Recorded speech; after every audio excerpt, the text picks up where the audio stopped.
اور جن چیزوں سے اللہ رسول تمہیں منع کرتے ہیں تم اپنے گھر والوں کو بھی ان چیزوں سے منع کرو۔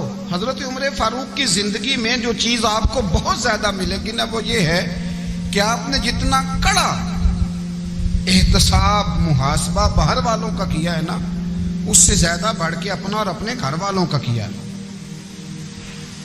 یہ بڑا عجیب معاملہ ہے کہ ہم جتنے لوگ ہیں ہمارا معیار یہ ہے کہ سامنے والا غلط ہے اور میں ٹھیک، یعنی دوسرے کا بچہ گلی میں نظر آ جائے تو اس کی غلطیاں نکلنی شروع ہو جائیں گی، اور میرا بچہ سارا شہر گھوم آئے ایک ٹائر پہ موٹر سائیکل پہ، تو ہم کہتے ہیں کہ ابھی بچہ ہے، انشاءاللہ سیانا ہو جائے گا۔ اگر ابا جی آج تک سیانے نہیں ہوئے کہ اس کو سمجھا لیں، تو پھر بیٹے کا سیانا ہونا تو ہو سکتا ہے کہ وہ 60-70 سال لگ ہی جائیں۔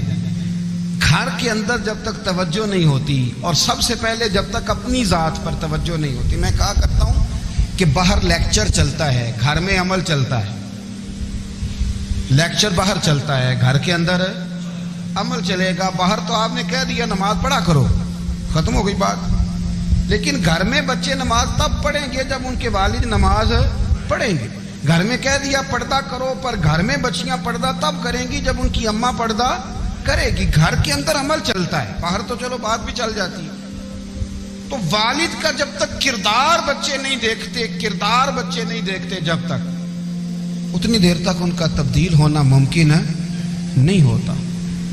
حضرت عمر فاروق رضی اللہ تعالیٰ عنہ نا باہر والوں کا بھی بڑا سخت حساب کرتے تھے۔ بڑا ایک گورنر صاحب نے لباس بڑا شاندار پہننا شروع کر دیا تھا، تو حضرت عمر نے اتروا کے نا تو انہیں ٹاٹ کا لباس پہنا کے تو اونٹ چرانے کی ڈیوٹی دے دی تھی۔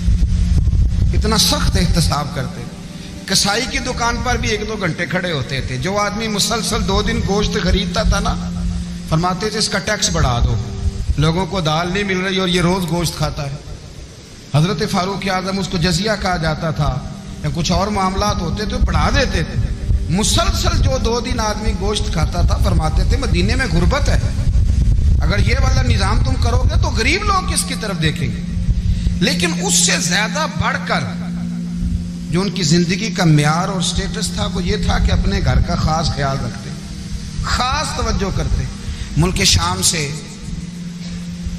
اور ایران سے کچھ لوگ آپ کی خدمت میں آئے، تو وہاں سے کچھ کنیزیں بھی آئیں، ان کے بادشاہ کا پیغام لے کے۔ شاہ ایران کی کنیز کو ملکہ نے کہا کہ نا حضرت عمر کی زوجہ کو دیکھ کے آنا ذرا کس طرح کی ہے۔ ہمارے ملک میں کیا کہتے ہیں، خاتون اول، باقی سارے دووں میں خاتون اول، ذرا خاتون اول کو دیکھ کے آنا۔ تو وہ جب آئی نا گھر میں ملنے، تو کہا کہ مجھے میری ملکہ نے کہا تھا کہ عمر کی زوجہ سے، اہلیہ سے ملاقات کر کے آنا۔ تو حضرت عمر کی اہلیہ نے نا ایک جوڑا کپڑوں کا دے دیا ملکہ کے لیے، اور ایک خوشبو کی شیشی دے دی۔ اب جب وہ تحفے وہاں گئے تو اس ملکہ نے نا کچھ سونے کا سامان بھیجا، کچھ زیورات بھیجے، کچھ تحائف بھیجے۔ جب حضرت عمر کے گھر آئے نا، وہ خادم لے کے آیا، اس نے کہا جی آپ کی اہلیہ نے تحفے بھیجے تھے، تو جواب میں شاہ ایران کی بیوی نے، یہاں جس ملک کا وہ سفیر تھا، انہوں نے بھی یہ بھیجے۔ تو حضرت عمر فاروق نا وہ تحفے لے کے گھر گئے، تو جا کے کہنے لگے اپنی اہلیہ سے، یہ تو کب سے تحفے تحائف بھیجنے لگ گئی ہے، یہ کب سے نظام شروع ہو گیا؟ تو کہ حضور تحفہ دینا لینا تو ٹھیک ہے، سنت ہے، محبت بڑھتی ہے، تو یہ کوئی قباحت نہیں، اور میں نے اپنی ذاتی استعمال کے لیے جو چیزیں رکھی تھی وہ میں نے دی ہیں۔ تو حضرت عمر فاروق رضی اللہ تعالیٰ عنہ فرمانے لگے، ہم نے کسی ملک کے ساتھ اور اس کے بادشاہ کے ساتھ ذاتی تعلق نہیں بنانا، تعلق جو بھی بنے گا رسول اللہ کے دین کی برکت سے بنے گا۔ ذاتی رشتے نہیں ہم نے قائم کرنے، ذاتی۔ آپ کے ملک کی جو ایئر لائن جس کا ہر سال خسارے کا ڈنڈورا پیٹا جاتا ہے نا، وہ ہمارے بادشاہ صاحب اور صدر صاحب اگر غیر ملکیوں کو گھوڑا کبھی بھیجنا ہو نا، گھوڑا، تو پورا ایک جہاز گھوڑا لے کے تحفے میں جاتا ہے، پورا جہاز غریب قوم کا یہ سرمایہ، اور قوم بڑی بادشاہ ہے، لائنوں میں لگ کے ووٹ دیتی ہے۔ 2 کام ہمیشہ لائن میں لگ کے کرنے، ایک بل لائن میں لگ کے جمع کرانا ہے، اور ایک ووٹ لائن میں لگ کے، تاکہ پھر پورے 5 سال لائن میں ہی لگے رہیں۔ مرضی سے آپ ووٹ دینا، پر جو بات درست ہے اس کو سنو۔ حضرت عمر فاروق رضی اللہ تعالیٰ عنہ نے اپنی اہلیہ سے پوچھا کتنے کا تھا وہ تیرا جوڑا اور خوشبو کی شیشی؟ انہوں نے کہا 3 دینار کی۔ فرمایا یہ 3 دینار تیرے اور باقی جو تحفے آئے ہیں وہ تو خود کہہ، چونکہ اس نے تیرے نام بھیجے ہیں، تو کہہ کہ میں مال غنیمت میں دیتی ہوں، تو کہہ میں مسلمانوں کو کہہ۔ تو زوجہ ہنس پڑی، کہنے لگی میں نہ بھی کہوں تو مجھے کہنا تو پڑے گا ہی، کہنا تو میں نے ہے ہی، کیونکہ سامنے عمر فاروق ہیں، لہذا فرمایا کہہ دیتی ہوں میں نے دیا خزانے کو۔ حضرت عمر نے جمع کرا لیا۔ میں یہ کیا بات ہے، میرے گھر والے جو مرضی کریں، ان کا معیار زندگی جس طرح کا مرضی ہو۔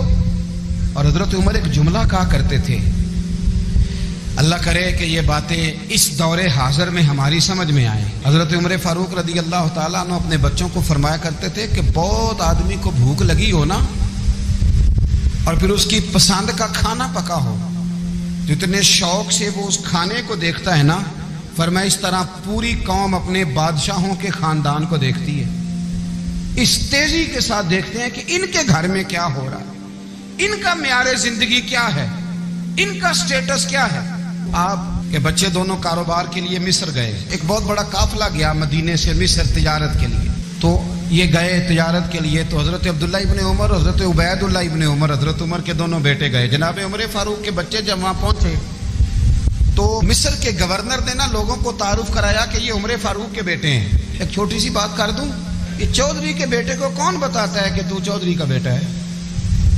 باہر والے بتاتے ہیں، گھر والے۔ اور سیٹھ صاحب کے بیٹے کو کون بتاتا ہے کہ تو سیٹھ صاحب کا بیٹا ہے؟ اور مالک کو کون بتاتا ہے کہ تو مالک کا بیٹا ہے اور یہ کرایہ دار ہے؟ یہ کون بتاتا ہے؟ یہ سوچ ہم دیتے ہیں بچوں کو، چودھری اور کمی کی سوچ، امیر اور غریب کی سوچ، مالک اور کرایہ دار کی سوچ، گھر کے مالک کی اور کام کرنے والے کی سوچ، یہ ہم دیتے ہیں۔ یاد رکھنا، یہ ہم دیتے ہیں، یہ ہمارا مزاج ہے، یہ باہر سے نہیں آتی۔ تو کوئی شہزادہ ہے، تو سیٹھ ہے، تو نواب ہے، یہ سوچ باہر سے نہیں آتی، یہ اماں سوچ دیتی ہے، اماں، یہ ابا سوچ دیتا ہے۔ اور پھر جب تباہی اترتی ہے تو اس کے ذمہ دار بھی باہر والے نہیں ہوتے، گھر والے ہوتے ہیں، گھر والے۔ ہمارے بچوں کی طبیعتوں پر زیادہ نقش باہر والوں کا نہیں ہوتا، گھر والوں کا ہوتا ہے، یاد رکھیے گا۔ حضرت عمر فاروق رضی اللہ، بچے ہیں، شہزادے ہیں، وہ کاروبار کرنے گئے اور وہاں بتایا گورنر صاحب نے کہ یہ فاروق اعظم کے بچے امیر المومنین کے۔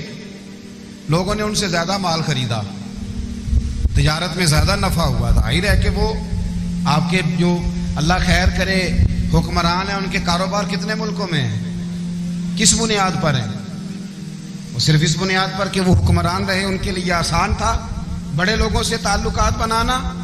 حضرت عمر فاروق رضی اللہ تعالیٰ عنہ کے بچے ڈھیروں مال کما کے جب واپس آئے نا، تو حضرت عمر سے آ کے بچوں نے بطور محبت کا، ابا جی اللہ نے بڑا ہی فضل کیا ہے، بڑا مال کمایا الحمدللہ، یہ دیکھیں کتنا نوازا ہے۔ تو حضرت عمر کہنے لگے سارے قافلے نے اتنا ہی کمایا ہے، سارے قافلے نے اتنا ہی کمایا ہے؟ کہ حضور نہیں، سارے قافلے نے اتنا نہیں کمایا، سب کو اتنا نہیں ملا۔ وہ تو وہاں گورنر صاحب نے لوگوں کو تعارف کرایا تھا کہ یہ عمر کے بچے ہیں، تو لوگوں نے پھر ہم سے بڑا ہی خریدا۔ تو حضرت عمر فرمانے لگے ٹھیک ہو گیا، میں بات سمجھ گیا، اس طرح کرو جو تمہاری اصل زر تھی نا، جو راز تھی، وہ رکھ لو اور باقی سارا مال خزانہ میں جمع کرا دو، اس لیے کہ یہ تم نے تجارت نہیں کی، یہ تم نے اپنے باپ کا نام بیچا ہے، یہ تم نے امیر المومنین کے بیٹے ہونے کا فائدہ اٹھایا ہے۔ فرمایا یہ تمہارا نہیں حق، یہ مسلمانوں کا ہے، اس لیے کہ یہ مال تم نے محنت سے نہیں کمایا، یہ باپ کی کرسی کا فائدہ اٹھایا ہے۔ اور فرمایا اگر تم نے مال جمع نہ کرایا تو میں مال بھی لے لوں گا زبردستی اور کوڑے بھی ماروں گا، ڈبل سزا دوں گا، مرضی سے جمع کراؤ گے تو کوڑوں سے بچ جاؤ گے۔ بڑے بیٹے نے تو جمع کرا دیا، تو چھوٹا تھوڑا پریشان ہوا، تو حضرت عبداللہ ابن عمر چھوٹے بھائی کا ماتھا چوم کے کہنے لگے بیٹے چپ کر کے جمع کرا، یہاں بھی فخر کر کے ہم عمر کے بیٹے ہیں، اور قیامت میں بھی فخر کریں گے کہ ہم فاروق اعظم کے بیٹے ہیں، یہاں بھی ناز کریں گے اور وہاں بھی ناز کریں گے کہ عمر کے بچے ہیں۔ ہمارے باپ نے خود بھی حلال ہی کھایا ہے، اور جب ہماری کمانے کی باری آئی ہے تو ہمیں حکم بھی حلال کھانے کا دیا۔ بھائی ہمارا مزاج دے، بچہ جب لے کے آتا ہے 2 لاکھ روپیہ تو کبھی پوچھا کہاں سے آیا ہے؟ جب وہ پہلے دن غلط دوستوں کے پاس جا کے بیٹھتا ہے تو کبھی نکالا گھر سے اسے؟ یہ بہت سارے خمیازے ہمیں اس لیے بھگتنے پڑتے ہیں کہ ہم ابتدا میں سوراخ بند نہیں کرتے. جب اس میں شگاف پڑ جاتا ہے, سیلاب آتا ہے, تو ہمیں ہوش آتی ہے. حضرت عمر نے اپنے گھر میں نگرانی رکھی, کڑی نگرانی. زیادہ نماز گھر میں پڑھتے تھے حضرت عمر, نفلی نمازیں زیادہ کیوں بلا. میرے صاحب مجھے حکم دیتے تھے کہ فرض نماز کے علاوہ نمازیں گھر میں پڑھنا, بچوں کو عادت پڑے گی, ذوق پیدا ہوگا, ان کو پتہ چلے گا کہ ہمارے گھر میں 5 وقت کوئی اور کام بھی ہوتا ہے. بھائی یاد رکھیں کہ آپ نے اگر سجدہ کرنا ہے تو بچہ لیٹ جائے گا, اسے پتہ کوئی نہیں سجدہ کیا ہے. لیکن جب گھر میں کبھی قرآن ابا جی کھول لئی نا, میں اکثر کہتا ہوں جب ابا جی کا موڈ بن جائے نا لیکچر دینے کا, وہ گھر میں شروع ہو جاتے ہیں, کہتے ہیں آپ لوگ نماز نہیں پڑھتے اس لیے میرے کاروبار میں برکت کوئی نہیں, تم سویرے قرآن پاک نہیں کھولتے تو میں تباہ ہو گیا. تو میاں آپ نے کب گھر میں قرآن پاک کھولا تھا؟ آپ نے کب نماز پڑھی؟ آپ نے کب گھر کے اندر اللہ رسول کا ذکر کیا تھا؟ آپ نے کب حدیث چھیڑی؟ آپ نے بھی تو گھر کے اندر جب بھی آپ آئے ہیں تو آپ نے وہی کچھ کیا جو دنیا دار کرتے ہیں. آپ بھی تو اپنا موبائل لے کے الگ کونے میں بیٹھ گئے. آپ نے بھی تو کہا ہے کہ اب تمہارے چینل ختم, اب میری مرضی والا چلے گا. تو جو آپ نے کیا ہے بچے بھی وہی کام کریں گے. آپ نے بھی گپ شپ لگائی ہے تو وہ بھی لگا رہے ہیں. یہ سمجھ لیں جو کام آپ کریں گے آپ اپنے بچوں کی سیرت میں اس کا جلوہ دیکھ لیں گے. بڑی پکی سی بات ہے کہ آپ کو بچے کی عادتیں دیکھ کے سمجھ آ جائے گی کہ میں بھی یہی کرتا تھا اور یہ بھی. حضرت عمر فاروق رضی اللہ تعالیٰ عنہ وصال فرما گئے, تو آپ کے وصال کے بعد حضرت عثمان غنی رضی اللہ تعالیٰ عنہ نے آپ کی ایک بیوہ سے نکاح کیا. حضرت عمر کی ایک بیوہ سے جب وہ آپ کے نکاح میں آئی تو کہنے لگی حضرت عثمان غنی سے کہ حضور نہ تو میں خوبصورت ہوں اور نہ میں جوان ہوں, نہ آپ کی کوئی خدمت کر سکتی ہوں, میرے ساتھ نکاح کرنا سمجھ میں نہیں آیا. کیا شاندار جواب دیا حضرت عثمان غنی نے, کیا خوبصورت جواب دیا. فرمانے لگے میں نے اس لیے نکاح نہیں کیا کہ مجھے تمہارے حسن سے دلچسپی تھی یا تمہاری خدمت کی ضرورت تھی, میں نے تو اس لیے نکاح کیا ہے کہ مجھے بتاؤ عمر فاروق گھر کے اندر اپنے رب کی عبادت کس طرح کرتے تھے, وہ قرآن پاک کس طرح پڑھتے تھے, وہ رویا کیسے کرتے تھے, استغفار کا طریقہ کیا, کس وقت کس انداز میں وہ اپنے رب کو یاد کرتے تھے. اس لیے کہ عمر کئی دفعہ گھر سے آتا تھا تو میں اس کے چہرے پر نور دیکھا کرتا تھا, میں روشنی دیکھتا تھا, ایک معیار دیکھتا تھا. نکاح اس لیے کیا ہے کہ مجھے عمر کی جو گھر کے اندر کی عبادت ہے اس سے آگاہ کرو, تاکہ عثمان غنی بھی چاہتے ہیں اس طرح کے عمل کرو جس طرح کے عمر فاروق کر کے گئے. بھائی جب تک ہم اپنے گھر میں وہ توجہ نہیں دیں گے, وہ مزاج دیکھیں نا, ہمارے گھروں میں جب نقشہ پاس ہوتا ہے تو ٹی وی لان بھی اس میں ہوتا ہے, ڈرائنگ روم بھی ہوتا ہے, نماز کی جگہ بھی ہوتی ہے نقشے میں. صحابہ جب گھر بناتے تھے تو ایک مسجد بیت کا نقشہ پاس کرتے تھے, ذہن میں رکھتے تھے کہ یہ کونا نماز کے لیے, وہاں جوتے لے کے کوئی نہیں جائے گا, وہاں نماز پڑھی جاتی تھی, عورتیں وہاں اعتکاف کرتی تھی. ٹی وی لان تو آ گیا ہے اور گھر کے اندر ٹی وی رکھنے کے لیے تو ایک کمرہ الگ سے بنا دیا گیا ہے, اور اب جو نئے نقشے پاس ہو رہے ہیں اس کے اندر گھروں کے اندر جگہ بنائی گئی ہے جہاں کمپیوٹر رکھے جائیں, اور بچوں کے لیے وائرنگ ہوگی نیچے تاکہ انہیں کوئی مشکل درپیش نہ ہو. یہ ساری چیزیں ہم نے نہانے کے لیے گھروں کے اندر اتنے بڑے واش روم بنائے ہیں کہ لگتا یہ ہے کہ سوائے نہانے کے اور کام ہی نہیں کوئی گھر میں ہوگا. ہر چیز آ گئی, پر اللہ کرے کوئی تفسیر بھی ٹیبل پہ پڑی نظر آئے, کوئی حدیث کی کتاب بھی ٹیبل پہ پڑی نظر آئے. اللہ کرے کہ جس طرح ابا لطیفہ سن کے آتا ہے تو جب تک سنا نہ لے اسے ہضم نہیں ہوتا, اللہ کرے کہ وہ جمعے میں بیان سن کے جائے تو اس کا بھی دل کرے میں اپنے بچوں کو سناؤں. وہ نبی پاک کی کوئی حدیث کہیں سے سنے تو گھر جا کے سنائے. جب تک یہ معیار نہیں بنتا آپ کیسے توقع کرتے ہیں کہ گھر کے اندر اللہ کی رحمتیں نازل ہوں گی؟ آپ یہ کیسے توقع کرتے ہیں کہ گھر کے اندر وہ معیار اور وہ مزاج بنے گا؟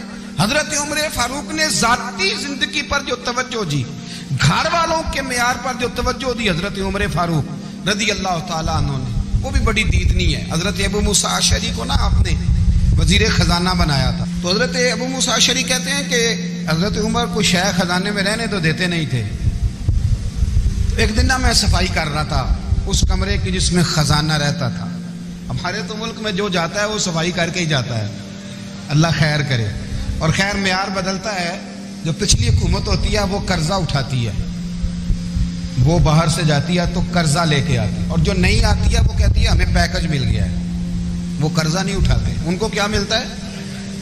یعنی پچھلی نے قرضہ لیا تھا اور ہم نے, واہ جی واہ کیا خوبصورت انداز ہے, اس کا نام بدل کے نا انہوں نے قرضہ لیا تھا اور ہم نے، میں کہا بڑے شاندار سیانے بندے ہو گئی.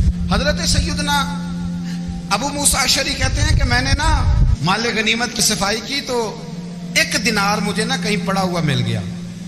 تو فرماتے ہمیں اجازت ہوتی تھی کہ 1 آدھ دینار ہم اپنی مرضی سے کہیں خرچ کر سکتے تھے. اگر آپ ناراض نہ ہوں تو ہمارے ہاں جب چیئرمین صاحب، ناظم صاحب ٹھیکے دیتے ہیں تو ٹھیکیدار ان کا چھوٹا بھائی ہوتا ہے یا چچا کا بیٹا ہوتا ہے یا خالہ کا بیٹا ہوتا ہے. وہ خود ناظم ہوتے ہیں اور ان کا چھوٹا بھائی ٹھیکیدار ہوتا ہے. یعنی وہ نا سارا کچھ گھر کے اندر ہی رہتا ہے. گھر کے اندر ایک پیسہ دیتا ہے، دوسرا واپس اس کو واپس کر دیتا ہے. گھر کے اندر ہی. اب تو خیر ہمارے لوگ سمجھدار ہو گئے. ایک بندہ ایک سیاسی جماعت میں ہوتا ہے، دوسرا دوسری میں، اور تیسرا جس کی بھی حکومت آئی، حکومت تو ہماری رہے گی نا. ایک بندہ تو ہے نا اس جماعت. یہ اچھا لوگوں نے ایک طریقہ نکالا ہے. تو حضرت عمر کے بیٹا گزر رہا تھا تو حضرت ابو موسیٰ اشعری کہتے ہیں میں نے صفائی کی تو 1 دینار نکلا. تو میں نے وہ 1 دینار نا حضرت عمر کے بیٹے کو دے دیا. میں نے کہا لو بیٹا اپنے چچا کی طرف سے تحفہ. تو گھر جا کے انہوں نے حضرت عمر کو بتایا کہ چچا نے پیسے دیے ہیں. چھوٹے بچے تھے. حضرت عمر نے حضرت ابو موسیٰ اشعری کو بلا لیا اور بلا کے فرمانے لگے میں تو تمہیں اپنا دوست جانتا تھا اور تو نے میری اولاد کو ہی دنیا دار بنانا شروع کر دیا. میرے بچوں کو ہی تم نے دنیا دار پیسوں پہ لگانا شروع کر دیا. میں تو تمہیں یار سمجھتا تھا. فرمایا تمہیں چاہیے تھا میرے بیٹے کو نصیحت کرتے کہ بیٹا پیسوں سے رب راضی نہیں ہوتا، اس کی رضا والے کام کیے جائیں تو رب راضی ہوتا ہے. اور فرمایا تمہیں کوئی اور گھر نہیں ملا تھا تباہ کرنے کے لیے، میرا ہی گھر ملا تھا. اٹھاؤ اپنا دینار اور خبردار آج کے بعد میرے بچوں کے ساتھ یہ والی نیکی نہ کرنا. اور ہمارا کیا سٹیٹس ہے؟ دوستی ہے یہ اس سے جو تحفے زیادہ دے، جو بچوں کو خراب کرنے میں مدد زیادہ کرے اس کے ساتھ یہ رہنا. حضرت عمر نے گھر پہ اور سب سے بڑھ کر اپنی ذات پہ توجہ کی. حضرت ابو مالک رضی اللہ تعالیٰ عنہ کہتے ہیں میں عمر کے پیچھے پیچھے ایک باغ میں گیا. اکثر اس باغ میں جایا کرتے تھے. اور عمر جا کے نا تو درخت کے نیچے بیٹھ گئے اور فرمانے لگے او امیر المومنین اللہ سے ڈر جا، ورنہ جس رب نے حکومت دی ہے وہ عذاب بھی بڑا دے گا. ڈر جا رب سے. کبھی ساری زندگی حضرت عمر نے اپنا کوئی تعارف نہیں کرایا، کبھی نہیں. ایک بندے نے آپ کے سامنے تعریف کر دی آپ کی تو فرمانے لگے تو خود بھی ہلاک ہوا اور مجھے بھی ہلاک کر دیا. کیا ضرورت پڑی ہے میری تعریفیں کرنے کی؟ اتنی دیر میری تعریف میں لگائی. اللہ کا ذکر کرتا رب تجھے ثواب دیتا، حضور پہ درود پڑھتا تو رب تیرے اوپر رحمتیں نازل کرتا. کس چکر میں؟ آج جتنا اچھی کوئی خوشامد کرے اتنی اچھی وزارت ملتی ہے، جتنی اچھی اس کو جو ہے وہ چاپلوسی کرنی آیا درجہ بھی اسے اتنا ہی اچھا ملتا ہے. حضرت عمر فاروق رضی اللہ تعالیٰ عنہ آپ کے بیٹے کہتے ہیں، صاحب فتوح الشام نے لکھا ہے، آپ کے صاحبزادے کہتے ہیں میں نکلا تو میرے ابا جی نا اپنی پشت پر مشکیزہ رکھ کے کنویں سے پانی بھر کے آ رہے. میں دوڑ کے آگے گیا. میں نے کہا ابا جی مجھے دے دے. فرمانے لگے بیٹا تیرا کیا خیال ہے؟ کوئی اور نہیں تھا مشکیزہ بھر کے لانے کے لیے؟ تیرا کیا خیال ہے؟ کہا ابا جی بڑے لوگ تھے پر آپ کیوں اٹھا رہے ہیں؟ فرمانے لگے نفس نا ذرا میرا بڑا ہو گیا تھا، اسے ذرا ذلیل کر رہا ہوں، ذرا اپنا محاسبہ کر رہا ہوں. یہ مجھے کہہ رہا تھا تو بڑی چیز ہے تو میں نا ابھی مشکیزہ گھر رکھ کے آؤں گا. پھر تیری ماں نے مجھے کہا ہے کہ گھر میں لکڑیاں کوئی نہیں جلانے کے لیے، پھر میں جنگل سے لکڑیاں کاٹ کے لاؤں گا. امیر المومنین بن کے نا تو میرا نفس تھوڑا بڑا ہو گیا. اب یقین کریں ہمارا ہاضمہ خراب ہو جاتا ہے جب تک ہمارا تعارف صحیح نہ ہو، ہمارا تعارف ٹھیک نہ ہو. میں یہ ہوتا ہوں، میں وہ ہوتا ہوں. چھوڑ مٹی دیں تے مٹی رہنا ہی، مٹی دیں تے مٹی دیں تے مٹی رہنا ہی. ایویں کادی بلے بلے اج مٹی دے اتے بندیا تے کل مٹی دے تھلے. مٹی دیں تے مٹی رہنا ہی کادی بلے. مجھے پوچھ لو، مجھے جان لو، میرا نام لے لو، میں بھی آیا ہوں، میں بھی ہوتا ہوں، میرا بھی یہ تذکرہ ہے. جس کو اپنا تعارف کرانا پڑ گیا اس سے بھی زیادہ کمزور کوئی ہے؟ فوٹو میں دکھاتا پھرتا ہے فلانے کے ساتھ فوٹو فلانے. تو کمزور بندے یہ کام کرتے. حضرت عمر فاروق اللہ اکبر، حضرت عمر جیسا بندہ 24 لاکھ مربع میل کا حکمران اور شاہ روم کو خط لکھ کے کہتا ہے میں منت نہیں کرتا میں حکم دیتا ہوں. اتنا تگڑا بندہ. جنگ قادسیہ کے لیے حضرت سعد بن نبی وقاص کو بھیجا. فتوح الشام پڑھ کے دیکھیں. حضرت عمر بڑے پریشان ہیں، اتنے دن ہو گئے کوئی رپورٹ ہی نہیں آئی. اب تو موبائل ہے نا، ایک منٹ کی رپورٹ لیں آپ، بلکہ آپ ایک منٹ کی فوٹو لیں. آپ رپورٹ تو دور رہ گئی. حضرت عمر فاروق رضی اللہ تعالیٰ عنہ بڑے پریشان ہیں کہ قادسیہ میں حضرت سعد بن ابی وقاص کے ساتھ لوگ جہاد کرنے گئے، رپورٹ کوئی نہیں آ رہی۔ اتنے پریشان تھے کہ باہر نکل کے نا اس رستے پہ بیٹھ جاتے جو رستہ قادسیہ کی طرف سے آتا تھا، جو بھی آتا جاتا پوچھتے جنگ کے کیا حالات ہیں۔ ادھر جب اللہ نے فتح دے دی نا تو حضرت سعد بن ابی وقاص رضی اللہ تعالیٰ عنہ نے نا ایک قاصد کو خط دے کے بھیجا، کہنے لگے عمر کے پاس جاؤ، انہیں اطلاع دو کہ الحمدللہ اللہ نے اسلام کو فتح عطا کر دی۔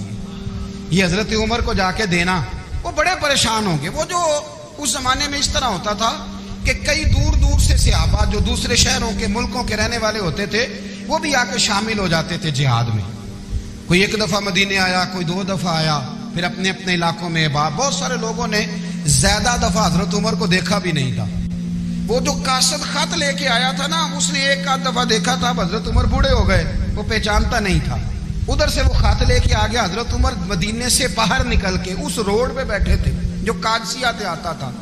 جب وہ اس آدمی کو آتے دیکھا تو حضرت عمر اٹھ کے کھڑے ہو گئے، فرمانے لگے قادسیہ سے آ رہے ہو؟ وہ کیا کہتا ہے؟ پھٹے پرانے کپڑے، ٹوٹے ہوئے جوتے، سر پہ پرانی پگڑی، کہنے لگے غلام مدینے کے رہنے والے ہو؟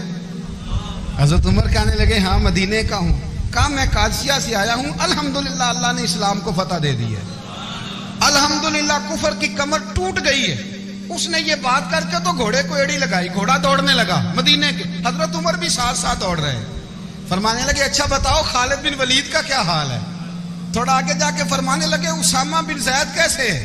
وہ کہتے ہیں ٹھیک ہے۔ پھر اس نے اور گھوڑا، عمر ساتھ ساتھ دوڑ رہے ہیں، ساتھ ساتھ 24 لاکھ مربع میل کا حکمران، ایک جوتا پیر سے نکل گیا، عمر دوڑ رہے ہیں۔ آگے جا کے پوچھتے ہیں سعد بن ابی وقاص کا کیا حال ہے؟ کہ حضور وہ بھی ٹھیک ہے۔ کتنے لوگ میرے شہید ہو گئے مسلمانوں میں سے؟ کہنے لگا صحیح گنتی کا نہیں پتا، یہ لفظ ادا ہوتے ہوتے مدینے کی سرحد آ گئی۔ لوگوں نے عمر کو گھوڑے کے ساتھ دوڑتے دیکھا تو کہا امیر المومنین کیوں دوڑ رہے ہیں؟ وہ غلام چھلانگ لگا کے نیچے آیا، قدموں میں بیٹھ گیا، کہنے لگا حضور آپ نے بتایا ہی نہیں آپ امیر المومنین ہیں۔ آپ فرمانے لگے کیا بتاتا؟ میں تو اونٹ چرانے والے کا پتر ہوں، کیا بتاتا؟ وہ عمر ہوں جس نے اپنے گناہوں کا حساب دینا ہے، کیا بتاتا؟ جو سعد بن ابی وقاص کو جہاد پہ بھیج کے خود بزدلوں کی طرح گھر میں بیٹھا ہے، کیا بتاتا؟ کوئی حیثیت نہیں، کوئی تار۔ تو نے اچھا کیا، تو مجاہد تھا، مجھے ساتھ ساتھ دوڑایا، تو نے اچھا کیا۔ جتنے لوگ تھے چیخے مار کے رونے لگے۔ حضرت فاروق اعظم سے کہنے لگے عمر جب تک تیرے جلوے رہیں گے اللہ کامیابیاں ہی عطا فرمائے گا، جب تک تیرا رنگ رہے گا اللہ تعالیٰ نوازتا ہی رہے گا۔ کچھ نہیں، کبھی اپنا آپ ظاہر ہی نہیں کیا۔ بہت بڑے تھے، بہت بڑے تھے حضرت عمر، بڑے تھے۔ حضرت ابو رافع غلام تھے، قرآن پاک بڑا سونا پڑھتے تھے۔ حضرت عمر جب بھی انہیں ملتے کہتے ابو رافع تو عمر سے اچھا ہے، قرآن بڑا شاندار پڑھتا ہے۔ تو وہ کہتے حضور اگر میں قرآن صحیح پڑھتا ہوں تو آپ کو قرآن کی تشریح زیادہ صحیح آتی، آپ بھی تو مجھ سے افضل ہیں۔ تو آپ فرماتے نہیں پھر بھی تو مجھ سے افضل ہے۔ کیوں؟ اس لیے کہ تو اپنے آقا کی نوکری بھی ٹھیک کرتا ہے اور رب کی عبادت بھی ٹھیک کرتا ہے، اور مجھے خالص صرف عبادت کرنی ہوتی ہے وہ بھی ٹھیک نہیں کر پاتا۔ ساری زندگی اپنا محاسبہ، ساری زندگی اپنے گریبان میں دیکھا، ساری زندگی اپنے آپ کو پرکھا، اپنے آپ کو ٹٹولا۔ 62 سال عمر بیت گئی۔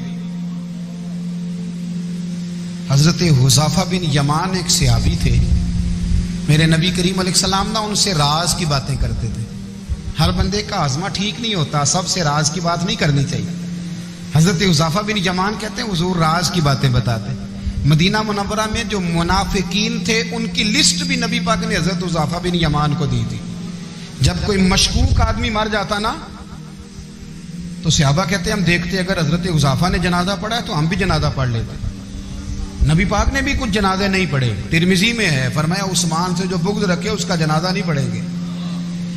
حضرت حذیفہ بن یمان اگر جنازہ پڑھتے تو لوگ پڑھتے، وہ نہ پڑھتے تو لوگ جنازہ نہ پڑھتے۔